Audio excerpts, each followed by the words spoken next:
The Maya ruled over the Yucatan Peninsula, which is present-day Guatemala. They were surrounded by the Gulf of Mexico, the Caribbean Sea, and the Pacific Ocean. Much of the territory was jungle land. Of course, gods were most important, but their hierarchy was the nobility, priesthood, common people, and last the slaves.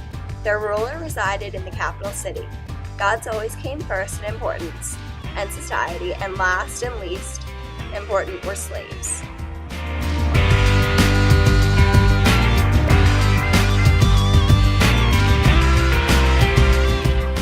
Maya was broken down into lots of little city-states that were each ruled by one noble family. Each noble family was said to have descended from the hero twins. When the ruler died, the position was passed on to his son. The ruler selected a council of elders and warriors to help as ruler, and law enforcers as well as judges were hired. Though the Maya city-states were independent, they were also intertwined. Like the ancient Greeks, they had one language, used the same counting system, the same gods, told the same myths, had the same laws, the same clothing style, and believed themselves to be one people. The city-states were connected by roads. The Mayans believed that all life was in the hands of divine powers. The highest god was named Itzamna, or Lizard House. Their gods were ranked in order of importance. There were evil gods and good gods. Human sacrifice was practiced when initiated by the priest. Sacrifice also happened on special occasions. Religion was a big part of their everyday life. They worshipped the gods of nature every day.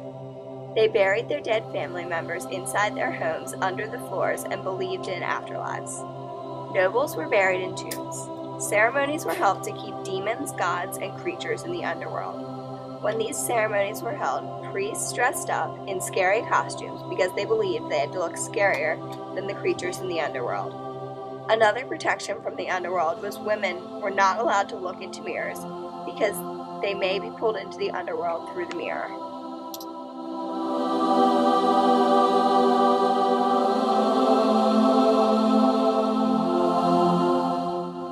Mayans use a lot of obsidian to make their tools. Obsidian is a rock that is formed by water and lava, and they had about 400 obsidian workshops. They traded with Central America, Mexico, and North America and got luxury items such as shells and bird feathers. The Mayans were one of the most sophisticated civilizations in ancient America.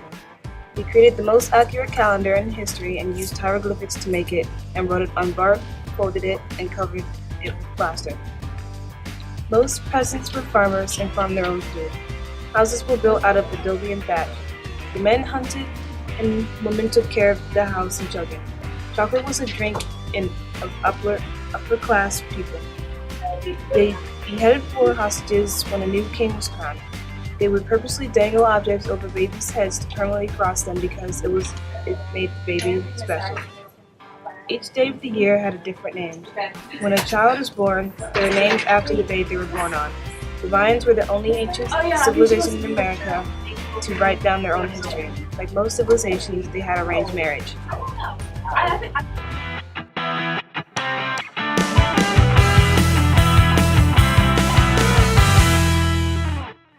The Mayans had a very strong empire and ruled many people and places. They had many small city-states that were included in the kingdom. This was beneficial to the Mayans because if they were to lose one of their small city-states, it would not be as big of a deal because they only lost a small portion of their population. The Mayans also expanded drastically, so when little city-states were lost, they would soon regain the amount of people that they had before. Some say that the fall of the Mayan Empire was caused by internal revolt or volcanic eruption. Others say the Mayans were attacked, but no one really knows who attacked them or why they attacked. The attack came on very quickly, and the Mayans did not have any time to escape or fight back. The attackers were not seeking money or the jewels that the Mayans had, because after the attack, more than 3,600 pieces of jade were left, and many of the ceramic goods in the houses were left untouched. The archaeologists that have dug up the remains of the city, they also found that bodies were disposed in cisterns in a very careful manner.